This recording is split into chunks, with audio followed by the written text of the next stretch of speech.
Welcome to the Footy Museum and the Footy Museum podcast. I am Justin Whitty, and I am joined, as always, by co-director of the Footy Museum and newly semi-tattooed Maria Van Dyke and Lee. Hi, Maria. How are you? Hi, Justin. I am all inked up. Yes, tell me this interesting story. So you actually, on your forearm, there is a quite beautiful drawing Oh, thank you. of a leaf. Thank you. I did that. Yeah, that's nice. But it's not a real tattoo. No, right? this is temporary. This is one of those ink box temporary tattoo pens. And So you kind of draw it on it. The ink stays kind of on your yeah, the it just sits on surface of your top. It's like skin. henna almost, only branded differently. Yeah, and after a certain amount of time, you're supposed to wash it off, right? Yeah, you are. Well, they have instructions in the box, and if you're an instructions person, you would read them. But I am more of a experimental person, and nothing went wrong.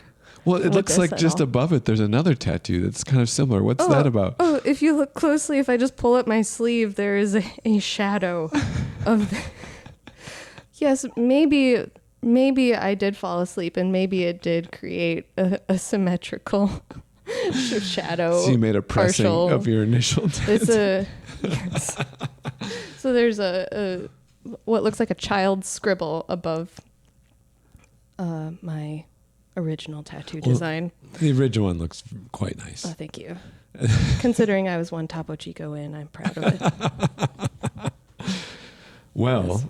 It's also printed on my back and my stomach and my thighs. And you had a good nap. Yes. That's good. So before we start, just to recap, we went to the quarterfinals of the U.S. Open Cup last week. We were stood up by British Jim from The Office. Shame on you, Jim. He said he forgot. He was probably better off. Yeah, he saw the Chicago's record and was like, meh. So it was the Chicago Fire versus the Houston Dynamo. And it was down in the mystic, magical darkness of Bridgeview, Illinois. That was your first time to Bridgeview. What was your impression? There's a road that leads there. At Harlem, yeah. Yeah, Harlem, which is a long straight road, and it leads there. Yeah. And it's not a happy road. We were in the parking lot line from hell for 40 minutes. Missed the first 15 minutes of the game because of that, and that was a little bit disappointing. But I thought the stadium was fine. The stadium's fine. It's just the location. Yeah. And, the stadium in terms of views of the field, the sound system, horrible. The lighting system, wildly uneven. Like there was, I don't know if you noticed, but like the center line ump, there was like a spotlight right on the edge. So every time a player was going to check in, they were like in this glowing. Yeah. It was, I guess, kind of dramatic. But you were 15 minutes late, which meant you already missed a goal. This game had the worst refereeing. A penalty called in the first 10 minutes against the Fire for a foul that was clearly, in my mind, outside of the box. No VAR, though. No VAR. Wild, wild west of the U.S. Open Cup. And then Houston went up 2-0, but the Fire pulled one back, and it seemed like they were gaining momentum.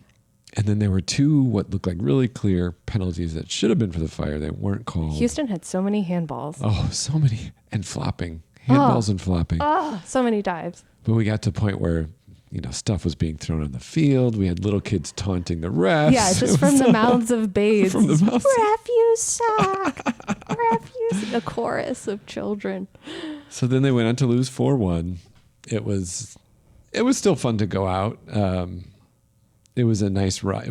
I feel bad because the crowd was up for it. Mm-hmm. They were ready.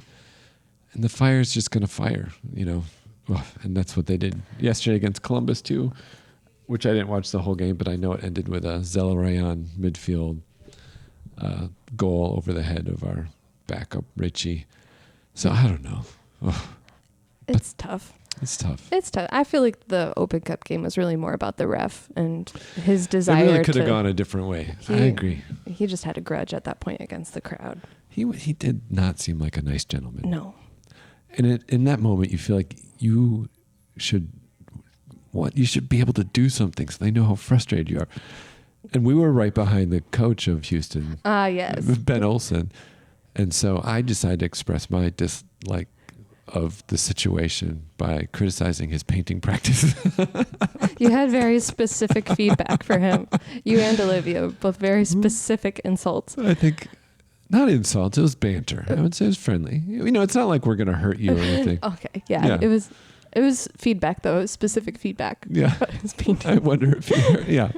I think he heard you. I hope so.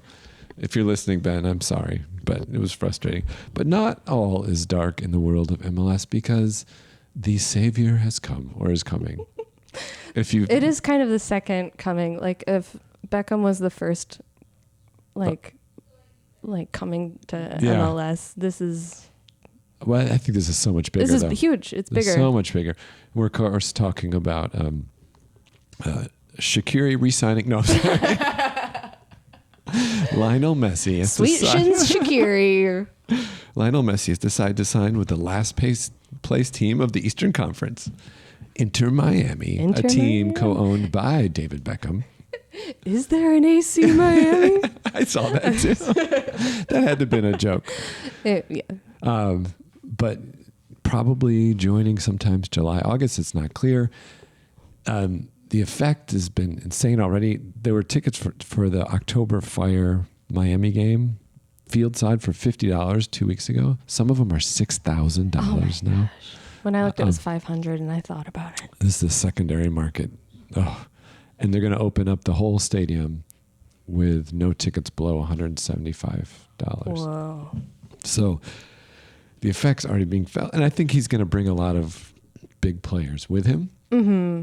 Which is exciting. And the news kind of overshadowed what was Pep Guardiola's treble this week. I know, his shining moment. And it was kind of like, MLS and Messi, bigger story.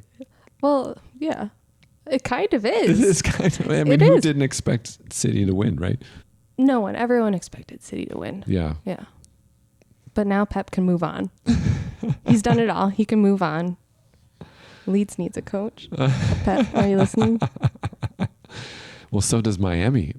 Funny enough. That'd be hilarious. Oh my gosh. I didn't even do it. No, it's pretty sure it's going to be Tata Martino, I think. But if Pep came over, that would be insane. You know who's got to hate all of this? Ronaldo. A man who's just slaughtered his reputation watching Messi just totally nail this one with the crazy deals he's got. He's getting a percentage of every Apple subscription, of every Adidas jersey sale. Mm-hmm. He might get the rights to own a team at the end of all of this. Yeah. So it's good moves. And he's probably going to play 2 years, I would imagine. Tops. Yeah. Yeah. And half the season for 2 years. Yeah, he's just looking for his retirement right now. Yeah. And he has a place in Miami. And he is trying to angle to get on our show because the herons, as Miami are called, because they have 2 herons on their crest. It's not flamingos, people. Actually, if you look at it, there's a lot of speculation. It looks like David Beckham peeing against a wall. Okay. Yeah. Let me just hold on. When it first came out. So I'm looking. Here's the thing. Peeing against a wall. If the sun is Beckham's head with spiky hair, those are his legs. In his arms. He's holding himself and he's... You've never heard that? No, I've never heard that. You can't unsee it. I wouldn't have thought of that. Yeah. The resemblance to Beckham is uncanny now that I look at it. And it is a circular badge with a shield in it. It's not bad. But Messi will probably want to be on our podcast because we're going to have a new crest and a new website. As we move forward this year. And this next week, we're going to be talking to designers about that. And we thought we should talk about what we want. We got to go in with a clear head. Yeah. And talk about what we like in it. Because we've talked about a lot of different teams' crests, but what is it that we're looking for? We have to be good clients, first and foremost. So just vague, ballpark. We want it good. And then they'll come up with a really great design and we'll say, great, but change it. Yeah. This would be great, but could you have our faces in it? Kind of like the Pep Boys style. So maybe we should start with what are crests that you really like? Okay. So I think first, before I mention crests that I really like, when I think about approaching crests, I kind of think about them in three camps. And that's like a classic coat of arms type style. Yeah. And then like on the opposite end, like a modern logo or logo type. So like, let's say a classic coat of arms would be like what Liverpool has right now. Right. A modern logo type would be Chicago Fire or Juventus. Yes. Right now. And then the third category. Spoken in the same breath as they should be. Yes. Equals in all regard. And then the third type is just retro, like 60s to 80s retro type design. So like Forest, would you say? Like Forest, like the Leeds smiley face. The Leeds smiley which is face. maybe my favorite football badge of all time. Is it just a smiley face? No. Oh, right. The ball that looks like that. Yeah. No, that's pretty good. I would put that in a different category. You wouldn't put that in retro? Well, retro maybe slash charmingly amateurish. Yeah. I don't mean that negatively, but like, I would say there's certain ones that are old enough where they still have kind of that handmade quality to them that give them like Hull, right? Yeah. So, but I would. I would also put the Leeds 1980s Peacock in the retro category. Yes. And that one is less amateurish, but it is charming. Man, it must have been some heady times in Leeds in the 60s and 70s and 80s. Some what times? Heady times, like they're such kind of far out designs. Yeah, they totally are far out. And then the badger /owl. I love the that fat one. owl. The overfed, overserved owl. So yeah, I would agree that those are clear categories. Those are clear categories. And I think if any design doesn't fit squarely into each one of those categories, you either go, what were you thinking? Or if it has a perfect balance, you go, yes, that's good. So I would say the what were you thinking? Leeds current logo. Leeds current. You're just fixated. Yeah. No, it's the police badge. It's the police badge. They have too many things going on. They have the scripted letters. They have a very tiny white rose of York or whatever it's called. And there's just like a lot. It's too much. Yeah, they're trying to balance different things. What I would say is a perfect balance. Oh, yes. Between crest, modern logo, and retro. Man City. Oh, I don't know. So I say that based on their 70s design, but they've updated it. But they've kept everything pretty much the same since the 70s, except for this. So with the exception of their late 90s, early 2000s eagle version, which is more of a coat of arms and slightly fascist. Slightly. Yes. I also have rules. A crest should not be mistaken for a beer logo or a political party or regime. So it should be clear identity, no politics. You can say, Well, I would say on the city one, I disagree a little bit because I feel kind of they tried to bring in a lot of detail with their current one, like both the outer inner circle and edge of the crest are double lined. The what flower is that?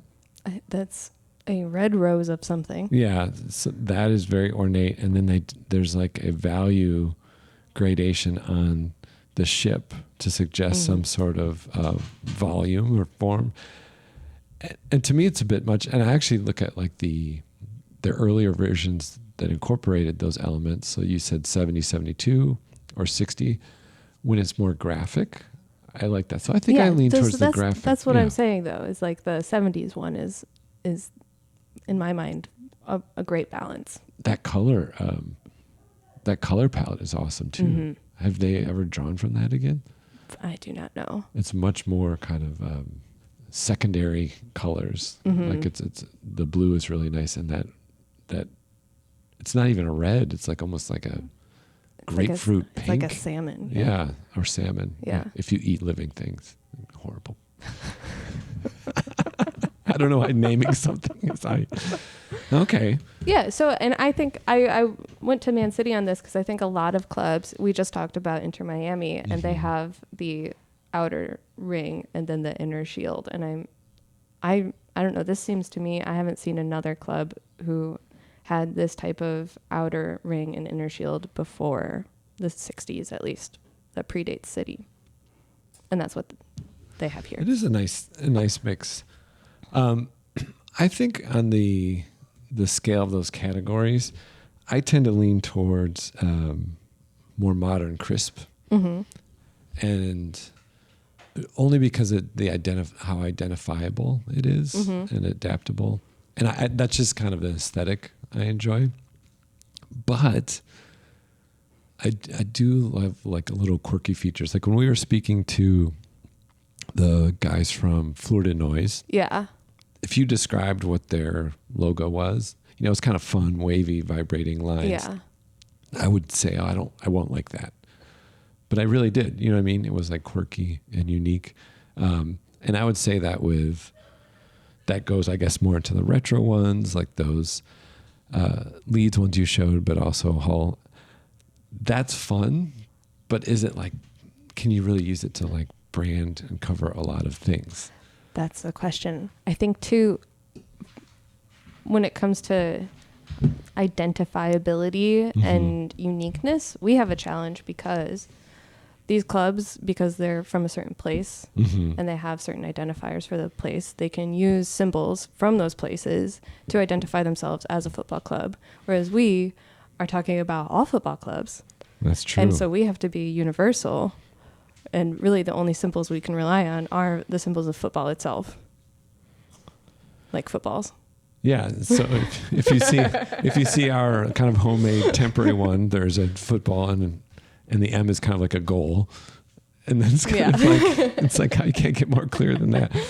But I think you're right. There needs to be universal symbols that make it clear, but also it has to clearly value the design, the design language of football crests, and also just good design. I mean, yeah, and maybe exhibitions too.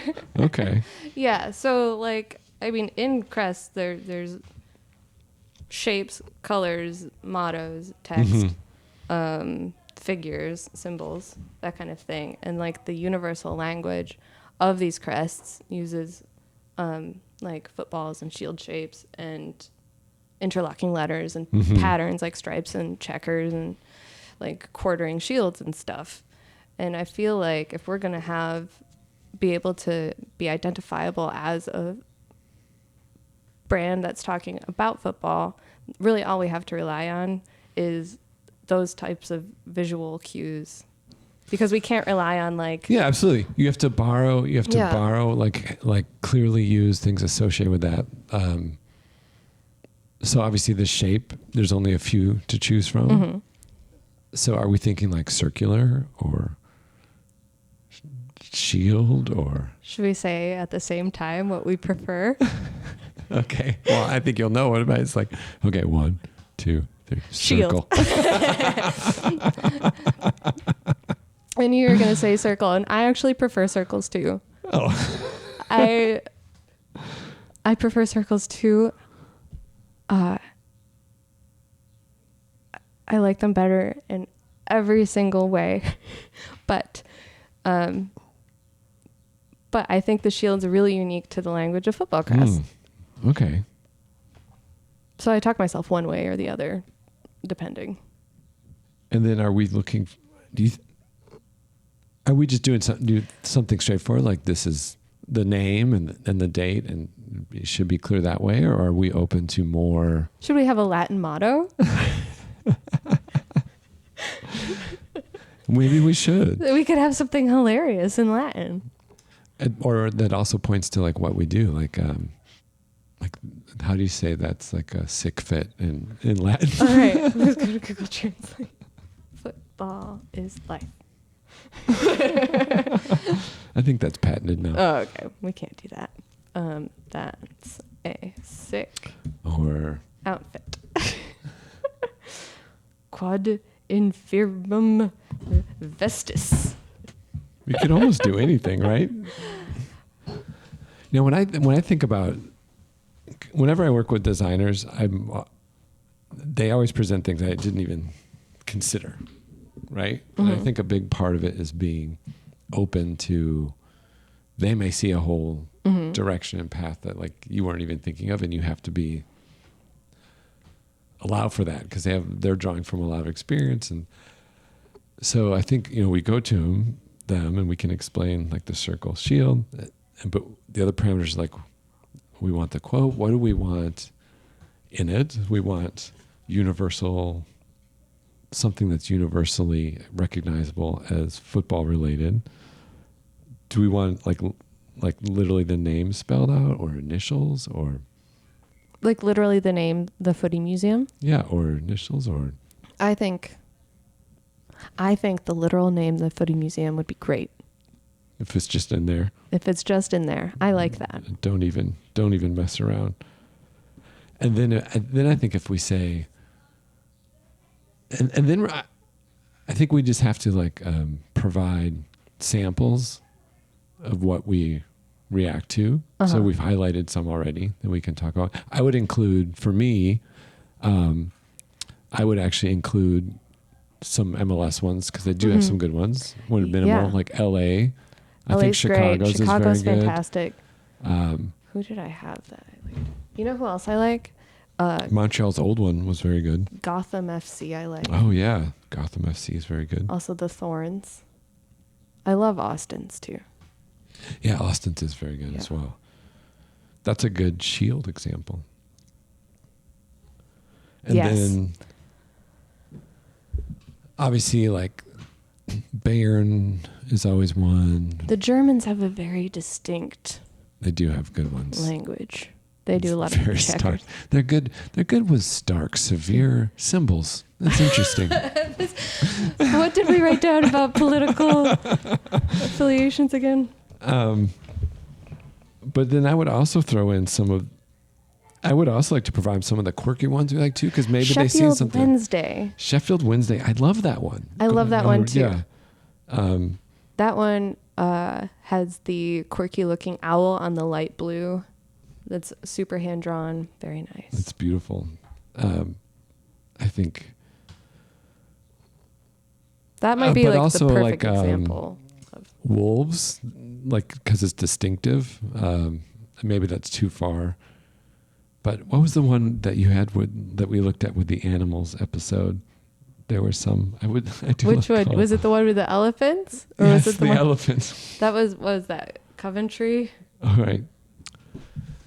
And then I wonder, we haven't talked about the colors of this. We've just had black and white because it's simple. But I feel like that's such an important part of a crest, like what those colors symbolize and what they're tied to. Mm-hmm. So when I thought about this, like, well, do you go the easy routes, like drawing from Chicago's distinctive? Well, they have really good colors. Yes. That's the trouble, is that they have my ideal blue and red. A variation on that. But what else? Or we could do something orange. I hate orange. Oh. Did you pick orange because we're Dutch? Well, I thought that would be, you like those. Yes, I did. I thought it'd be like a throw to that, because there's always those kind of. Oh, we could. I don't hate orange. I shouldn't be mean to orange. I'm just mad at Houston right now, and they're orange. Oh yeah, that was a really bright They're my orange. least favorite team right now. They're fine. Their coach is just a horrible painter. He's actually okay. But maybe something drawn from Chicago colors. Chicago and Leeds share light blue. Just saying. I know you don't care for green, do you? It could be used well. I do like Austin's quite a bit. What if we just go with each of our least favorite and end up with orange and green? That's not a bad combination. There's very few. I don't think there's any color I'm like, that can't work. If it's used correctly or Yeah. But maybe saying something that could be viewed as connected to the Chicago colors. But I don't want it to be Yeah. so much. You know what I mean? We got to be slightly universal. Yeah. Slightly universal. like Yoda. Okay. So do that. So what I'm looking at is we get some examples that cross some of these areas you outlined. So we have like Sheffield Wednesday. We have those LAFC, Chicago, City, which you like, right? I like City as kind of the template for kind of everyone else's modern logo design. Because like the influence is clear if you look just at the MLS. But I have a question. Do we want to try, because I do like some of the old lettering and some of the old crests. Yeah, do we want to go crisp, sans serif, straightforward, or do we want to have, more looping? You know who has nice looping is the Argentinian national team. Or is there looping, or it's bubbly? It's where did it go? By looping, do you mean like the Art Deco style looping, or do you mean? I think more like scripts with a lot of like serifs and like little, I don't know what it's called, like English writing when there's like weird flares off of like, oh yeah. So this is Argentina. F, yeah. So like, how would you describe the F in Argentina? It looks like a toupee on the top of the F. It's out there. Yeah. But I kind of like some quirky things like that. So more quirky than like Real Madrid, which is more like Art Deco. Interlocking letters. I really love their 1908 to 1920. It almost looks like a bat. Yeah. But actually their original one, I mean, that's pretty. It's pretty. Fantastic. It's maybe less well balanced than the next one, but if there was like an in-between version that one lines up with that era for the little fascist Spain. Okay. So I think we could say we're open to that. With colors based, tied in Chicago. How do you feel about pattern? Stripes, checkers, slashes. I don't want, not too much, because I don't think you want it too busy, because then if it scales down, then it's You're like, right. You know what I mean? Yeah. So if you're thinking about it like different, but maybe there's different applications for it. So it can take different forms and different scales, right? Yeah, that does add a layer of complication. Example with a lot of teams now, they'll have the badge, but then they'll have a different element that they use that's clearly tied into the design of the badge, but it's not exactly the same. So like, I'll use the fire just because I'm familiar with it. The center of their badge is a very simplified, stylized outline of the like what's the cross associated with firehouses, right? What's that called? It looks kind of like a pog, to be honest. But inside you have the C with the six-pointed Chicago star within the C. Mm-hmm. In different applications, they just pull out that C on its own. You're right. When they don't want that as, when they don't want as much information. So, well, I guess, we could think of it as like there's the logo itself and there's the thing you put the logo on. So if we were going to make like a t-shirt, one time we could make like a cool striped t-shirt that looks like a kit. And I also think it's important because this is going to direct the look of our whole site and everything. So if we commit to a pattern, we're committing to a pattern. That's pretty so right. I'm not sure about that. Okay. No patterns. Expand. We could do horizontal stripes just to be funky. We should just do a solid line. One horizontal line. That completely fills in the whole thing. With two skinny lines on each end. And we can explain, well, that's the profile of two goalposts. And it just looks like a disproportionate U. Yeah? Let's write that down. All right. I think we got enough to work with. Okay. So we're going to bring this and bring you all along as we go through this and probably get presented something we didn't even expect, but it's exciting. Which will be delightful. All right. Anything you looking forward to this week? It's kind of slow time. Just lots of messy preparation in the house. He's making like, what was it per minute? Just an insane amount of money per minute. I saw the breakdown. Should never think about things like that. Teams are like teams that aren't Miami are releasing highlight reel videos to sell tickets to the Miami games that are coming. You know, it's funny. Me and Jeremy were going to plan like a whole vacation just around going to wherever Messi was playing at the time. Oh, now you don't have to go anywhere. We don't have to go anywhere, but it's going to cost the same. Yeah, that's true. That's true. Yeah. All right. Well, yeah, I guess we will see you all as we move forward with this and we meet with the designers. Woo-hoo! So let's see. All right. We'll see you then, Maria. Okay, bye. Bye.